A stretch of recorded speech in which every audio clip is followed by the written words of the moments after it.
approcher, la lumière est mon sauveur. Je ne crains rien. Il est mon rempart et mon ferme soutien. De qui pourrais-je avoir peur? Shalom. Nous avons aujourd'hui la croquette biblique numéro 167, tirée de Job, chapitre 17, versets 11 et 12.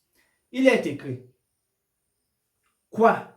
Mes jours sont passés, mes projets sont anéantis, les projets qui remplissaient mon cœur. Et ils prétendent que la nuit c'est le jour, que la lumière est proche quand les ténèbres sont là. Job parle des projets qui sont anéantis. Parce que voilà, se retrouvant dans la maladie, c'est clair pour lui qu'il ne peut plus rien. Il en est convaincu, ses projets sont anéantis.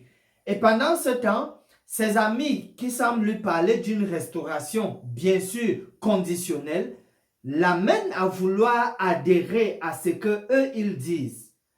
Ici, Job ne voudrait pas qu'il leur parle de cette prétendue restauration possible. Pour lui, tout est fini. D'ailleurs, dans la deuxième partie du passage, il dit: ils prétendent que la nuit c'est le jour, que la lumière est proche quand les ténèbres sont là.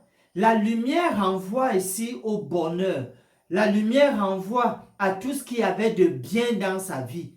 Alors que la nuit, c'est les calamités. Et donc, Job pense que sa lumière, son bonheur a été obscurci par les calamités. Et que pour ses amis, ils veulent lui faire contempler l'idée d'une restauration, bien sûr, conditionnelle à leur manière. Cela nous amène donc à voir que la maladie a la capacité de faire que le malade perde tout espoir de vie. Quelqu'un de couché là qui n'espère plus du tout parce que jour après jour, son état ne fait que se dégrader. Une telle personne n'aimerait pas entendre que vous disiez voilà, ça ira, il y a telle chose, ça va devenir bien. Non, puisque la personne voit comment tout ne fait que se dégrader.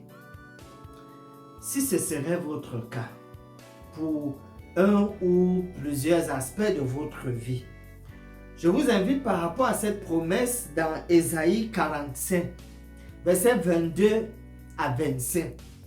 Le Seigneur s'adresse à vous et dit: tournez-vous vers moi et vous serez sauvés.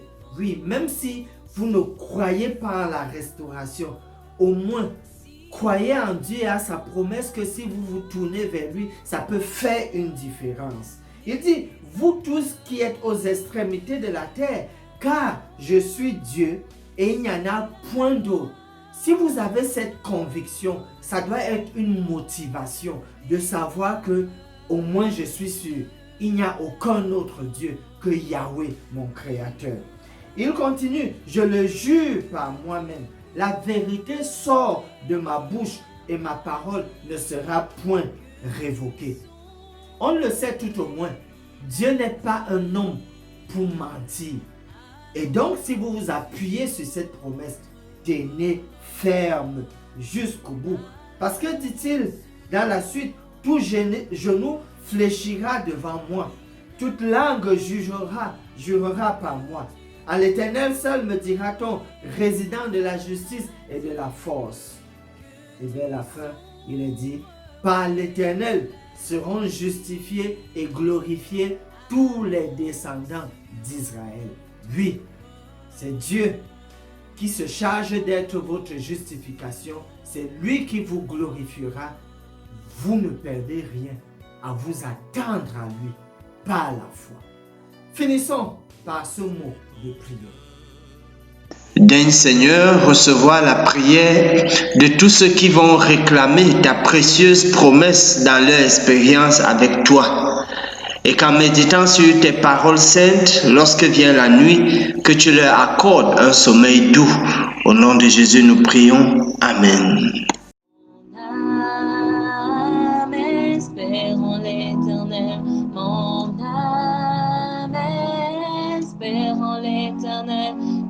qu'un chant s'élève au Dieu du ciel, qu'un chant s'élève au Dieu du ciel,